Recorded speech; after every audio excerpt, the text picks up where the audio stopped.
नमस्कार। आज हम पढ़ेंगे दिल्ली सल्तनत और दिल्ली सल्तनत में कुतुबुद्दीन ऐबक के बारे में। सबसे पहले हम पढ़ेंगे दिल्ली सल्तनत का टाइमिंग क्या रहा। दिल्ली सल्तनत कब से कब तक रहा। 1206 ईस्वी से लेके 1526 तक जो है दिल्ली सल्तनत रहा। उसके बाद मुगल साम्राज्य की स्थापना हो गई। दिल्ली सल्तनत में 5 वंश थे। गुलाम वंश जो 1206 से 1290 ईस्वी तक रहा। फिर खिलजी वंश 1290 से 1320 ईस्वी तक। फिर तुगलक वंश 1320 से 1414 ईस्वी तक। फिर सैयद वंश 1414 से 1451 ईस्वी और अंत में लोधी वंश जो 1451 से 1526 ईस्वी तक रहा। उसके बाद बाबर आ गया और भारत में मुगल साम्राज्य की स्थापना हुई। तो दिल्ली सल्तनत का जो समय है वो 1206 से लेके 1526 ईस्वी तक का है। अब हम पढ़ेंगे पहले गुलाम वंश के बारे में, जो कि जिसका टाइमिंग है 1206 से लेके 1290 तक भारत में गुलाम वंश था। इसे मामलुक वंश भी कहते हैं। उसमें सबसे पहले कुतुबुद्दीन ऐबक जो कि दिल्ली का पहला तुर्क शासक और तुर्की राज्य का संस्थापक था। इसका शासनकाल 1206 से 1210 ईस्वी। डिटेल में हम आगे पढ़ेंगे। कुतुबुद्दीन ऐबक के बाद आराम शाह गद्दी पर बैठा। उसके बाद इल्तुतमिश जिसे दिल्ली सल्तनत का वास्तविक संस्थापक कहा जाता है। उसके बाद रजिया और फिर नासिरुद्दीन महमूद। उसके बाद बलवन, रुकनुद्दीन फिरोज शाह, देन उसके बाद मुइजुद्दीन बहराम, फिर अलाउद्दीन मसूद शाह और उसके बाद नासिरुद्दीन महमूद बुगरा खां। उसके बाद शहजादा मोहम्मद और फिर केकुबाद और कयुमार्स। तो गुलाम वंश रहा 1206 से 1290। इन सब के बारे में हम आगे डिटेल में पढ़ेंगे, कब कौन किसके बाद में आया। अभी हम पढ़ेंगे कुतुबुद्दीन ऐबक के बारे में। इनका कार्यकाल, इनका शासनकाल रहा 1206 ईस्वी से 1210 ईस्वी तक। ये दिल्ली सल्तनत के पहले शासक कुतुबुद्दीन ऐबक गुलाम वंश के संस्थापक और तुर्किस्तान निवासी थे। तुर्की जनजाति के थे और शुरू से इन्होंने कुरान पढ़ना सीख लिया था, इसलिए कुरान खां के नाम से भी प्रसिद्ध हुए। ऐबक को बचपन में पूर्वोत्तर ईरान के निशापुर के मुख्य काजी फखरुद्दीन के हाथ एक दास के रूप में बेच दिया गया और यहीं से उन्होंने फखरुद्दीन के पास ही उन्होंने घुड़सवारी और तीरंदाजी सीखी। बाद में फखरुद्दीन काजी के बाद मोहम्मद गौरी ने कुतुबुद्दीन ऐबक को खरीद लिया। योग्य सैनिक होने के कारण मोहम्मद गौरी ने उसे अमीर आखूर नियुक्त किया है। अमीर आखूर मीन्स शाही घुड़साल का अधिकारी। योग्यता के बल पर ही गौरी ने उसे सेनापति बनाया और गौरी की महत्वपूर्ण जो विजय थी उसमें कुतुबुद्दीन ऐबक ने साथ दिया। बाद में ऐबक ने गौर, बमियान, गजनी और तराइन के युद्ध में भी गौरी का सहायता करी, उसे सेवा दी। इसलिए उसने खुश होकर कुतुबुद्दीन ऐबक को कुहराम और समाना का प्रशासक नियुक्त किया। ये कंपटीशन एग्जाम में पूछते हैं, कहाँ का प्रशासक नियुक्त किया, कुहराम और समाना का।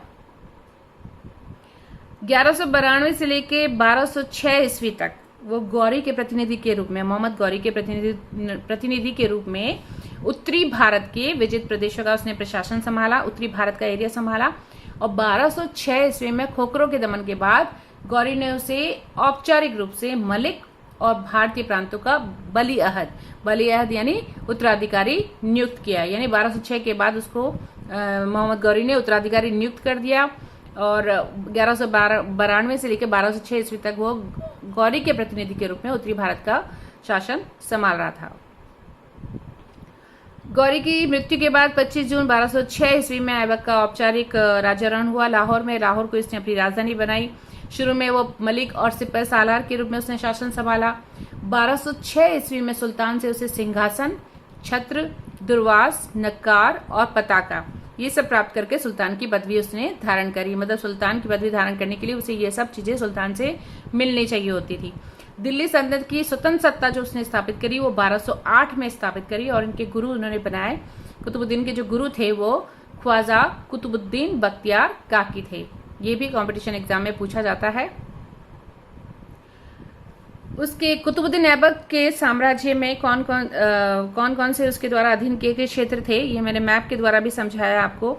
सत्ता प्राप्ति के लिए कुतुबुद्दीन का यल्दोज, नासिरुद्दीन कुबाचा, यल्दोज और नासिरुद्दीन कुबाचा के साथ तथा बंगाल और बिहार के खिलजियों के साथ, बंगाल और बिहार के खिलजियों के साथ उसका त्रिकोणीय संघर्ष हुआ। यानी यहाँ पर और ये यल्दोज और कुबाचा के साथ उसका त्रिकोणीय संघर्ष हुआ सत्ता प्राप्ति के लिए।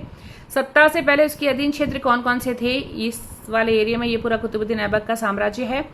इसमें मुल्तान, उच्च नहर वाला, सियालकोट, लाहौर, आपको जैसा मैप में दिख रहा है, तबर हिंद, तराइन, अजमेर, हांसी, कुहराम, सरस्वती, मेरठ, दिल्ली, बदायूं, भैरा, कन्नौज, बनारस, कालिंजर, अवध और मालवा, और उत्तर पश्चिमी सीमा से मध्य भारत तक का जो क्षेत्र था वो कुतुबुद्दीन ऐबक के अधीन था। इसके अलावा पूर्वी भारत में इस वाले हिस्से में बंगाल और बिहार भी उसके क्षेत्र में थे। तो ये कुतुबुद्दीन ऐबक का साम्राज्य है, जो थोड़ा मैप के द्वारा मैंने आपको समझाने की कोशिश करी है। ये मैप जो आप देख रहे हैं ये मुस्लिम इंडिया का है। इसमें जो डार्क पिंक वाला जो हिस्सा है ये आपको दिख रहा है, ये पूरा जो डार्क पिंक वाला, मतलब ये पिंक से भी जो डार्क पिंक वाला हिस्सा है ये कुतुबुद्दीन ऐबक का साम्राज्य है। उसके बाद ये जो उससे थोड़ा जो लाइट वाला जो हिस्सा है यहाँ से लेके यहाँ तक, ये पूरा एरिया जो था वो इल्तुतमिश के अधीन था, जो कि कुतुबुद्दीन ऐबक के बाद बैठा गद्दी पर। इससे यहाँ से लेके यहाँ तक भारत पर ये पूरा उसके अधीन था, ये वाला एरिया। उसके बाद ये जो थोड़ा सा लाइट हिस्सा दिख रहा है, इससे थोड़ा लाइट वाला हिस्सा आप जब देख रहे हैं मैप के अंदर, ये पूरा एरिया यहाँ से लेके यहाँ तक, मतलब ये हिस्सा तो था ही अलाउद्दीन खिलजी के पास, पर ये वाला हिस्सा भी अलाउद्दीन खिलजी ने कवर किया। उसके बाद इससे भी लाइट वाला हिस्सा आप देख रहे हैं, ये पूरा पोर्शन, ये यहाँ से लेके यहाँ तक, तो ये पूरा जो हिस्सा था वो मोहम्मद बिन तुगलक के अधीन था। ये पूरा जो इंडिया का ये वाला पोर्शन है जिसमें ये वाला हिस्सा भी कवर हो गया, ये मोहम्मद बिन तुगलक के अधीन था। आप ये ऑरेंज वाली लाइन देख रहे हैं, ये विजयनगर साम्राज्य की सीमा है, ये विजयनगर वाला एरिया है। यहाँ जो ये लाइट ग्रीन है ये तैमूर आक्रमण को दर्शाता है, तैमूर ने भारत पे जो आक्रमण किया, ये लाइट ग्रीन वाली लाइन। और जो ये डार्क ग्रीन वाली जो लाइन है, ये डार्क ग्रीन आप जो देख रहे हैं, ये मोहम्मद गौरी के अधीन वाला क्षेत्र थी। ये पूरा एरिया जो है वो पूरा जो मैप है ये मुस्लिम इंडिया को दिखाता है कि कहाँ कहाँ पर दिल्ली सल्तनत में किस किसने कहाँ कहाँ कितने एरिया पर अधिकार करा था। कुतुबुद्दीन ऐबक का योगदान, दिल्ली सल्तनत की स्थापना करी उसने, और काफी दानवीर और उदार होने के कारण उसे लाख बख्श की भी उपाधि धारण करी थी। लाख बख्श के नाम से भी फेमस था। ये कई बार कंपटीशन एग्जाम में पूछते हैं। साहित्य और कला का भी संरक्षक था, और फर्रुख मुदीर और हसन निजामी जो थे उसके दरबार के प्रसिद्ध विद्वान थे। ये छोटी छोटी चीजें कई बार कंपटीशन एग्जाम में पूछी जाती है, तो आप ध्यान रख के इसका अध्ययन करें। उसने 2 मस्जिदें बनाई थी दिल्ली में, कुबतुल इस्लाम और एक अजमेर में 2.5 दिन का झोपड़ा। 2 मस्जिदें बनाई दिल्ली में, कुबतुल इस्लाम और अजमेर में 2.5 दिन का झोपड़ा, और मैं अभी पिक्चर के माध्यम से भी आपको बताऊंगी। और उसने अपने गुरु ख्वाजा कुतुबुद्दीन बख्तियार काकी की स्मृति में कुतुब मीनार की 1 मंजिल का निर्माण कराया। उसके बाद इसे इल्तुतमिश, जो कि कुतुबुद्दीन का दामाद था, उसने पूरा किया। और इन दोनों के गुरु एक ही थे, कुतुबुद्दीन बख्तियार काकी। कुतुबुद्दीन की मृत्यु नवंबर 1210 ईस्वी में लाहौर में चौगान यानी पोलो खेलते समय घोड़े से गिर जाने के कारण हो गई। ये कुतुब मीनार आप देख रहे हैं दिल्ली के अंदर, ये कुतुबुद्दीन ऐबक ने शुरू करी और इल्तुतमिश ने इसे पूरा कराया, और ये कुतुबुद्दीन बख्तियार काकी की स्मृति में इसकी पहली मंजिल बनाई गई। ये कुबतुल इस्लाम मस्जिद जो दिल्ली में है, ये इस तरीके से दिखती है। ये अंदर वाला पोर्शन है, 2 पिक्चर के माध्यम से बताने की कोशिश करी है मैंने। ये 2.5 दिन का झोपड़ा है अजमेर में, ये मेन गेट है इसका इस तरीके से, और इस गेट का जूमिंग ये वाला पार्ट है। ये जिस तरीके से पत्थरों पे नक्काशी करके डिजाइन और पैटर्न बना रखे हैं, कितनी मेहनत से ये सब बनाए हुए हैं, तो ये मैंने आपको दिखाने की कोशिश करी है। तो आज के लिए सिर्फ इतना ही। Thank you.